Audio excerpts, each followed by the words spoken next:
Papabigsaan ti syudad ti Baguio ti panagkolekta kadagiti electronic waste wenno e-waste. Tapno masalkniban ti aglawlaw kontra iti toxic components agapuanan dagitoy. Sigun iti City Environment and Parks Management Office at dadagiti na ituding a collection day kadagiti e-waste iti tunggal barangay. Malaksit iti dayta maipatpatumpal ti Ecological Waste Management and Sustainability Fair amang guyugoy kadagiti residente amang iturong kadagiti e-waste da iti naituding a lugar. Iti kaudyan nga Ecological Waste Management and Sustainability Fair iti Malcolm Square nakakolekta ti SEPMO iti 73.8 kilograms ti e-waste.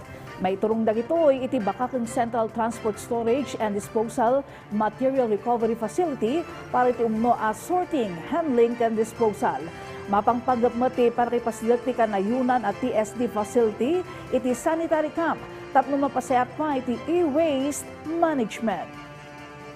We just have to amend yung ECC ng ating STP para makuha natin yung mga ibang e-waste, lalo na yung mga busted lamps, yung mga ganon, bulbs, no?